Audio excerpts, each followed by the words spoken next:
বিসমিল্লাহির রহমানির রহিম। আসসালামু আলাইকুম সম্মানিত দর্শক শ্রোতা। গতকাল সোশ্যাল মিডিয়ায় একটা ব্যাপার খুব বেশি আলাপ আলোচনা হয়েছে এবং বেশ তোলপাড় হয়েছে সেই ব্যাপারটা নিয়ে। সেটা হচ্ছে শিবিরের একটা ম্যাগাজিনে একটা লেখা আসছে, যেখানে একটা লাইন ছিল এরকম যে ৭১-এ মুসলমানরা ভুল করে না বুঝে মুক্তিযুদ্ধে অংশগ্রহণ করেছিল, আল্লাহ তাদেরকে ক্ষমা করুন। এই কথাটা দিয়ে শিবির, যেহেতু জামাত ইসলামের অংশই শিবির, বোঝা যায় যে এখনো তারা বাংলাদেশের স্বাধীনতাকে মেনে নিতে পারে নাই বা বিশ্বাস করে না। তার কিছুটা আভাস আছে। কিন্তু আমি বিস্তারিত বলতেছি এর সাথে পরে। তো এখন তার যে এই কথাটা, তাহলে মুসলমান কি পাকিস্তান মুসলমান, বাংলাদেশ মুসলমান একে আলাদা হতে পারে না? কখনো সম্ভব নয়। এটা কি অন্যায় হয়েছে?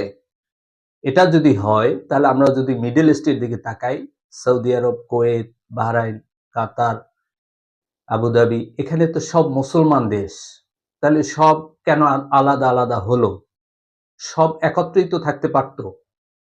তাহলে মুসলমান কি আরেক মুসলমানের কাছ থেকে স্বাধীনতা নিতে পারবে না, সে অত্যাচার করলেও? আবার এদিকে দেখেন মালয়েশিয়া, ইন্দোনেশিয়া, ব্রুনাই, এরাও তো সব একত্রে থাকতে পারত। তারাও তো মুসলমান দেশ। কেন তারা আলাদা আলাদা দেশ গঠন করলো?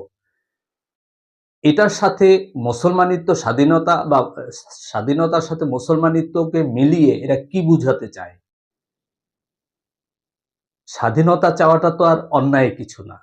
আর এখানে হিন্দু মুসলমান বিভেদ তৈরি করে এত বছর যে শেখ হাসিনা যেটা করেছে, হিন্দু মুসলমান একটা বিভেদ তৈরি করে সে কিছু একটা ফায়দা লোটার চেষ্টা করেছে। এখন শিবির বা জামাত ইসলাম কি এরকম কিছু একটা করতে চাচ্ছে যে হিন্দু মুসলমান আবার একটা বিভেদ তৈরি করে যে তারা আবার একটা ফায়দা লুটবে? তা তো হতে পারে না। ৭১-এ আমরা স্বাধীন হয়েছি। ৭১-এর স্বাধীনতা নিয়ে কোনরূপ কোনো বিতর্ক এটা কেউ মেনে নেবে না।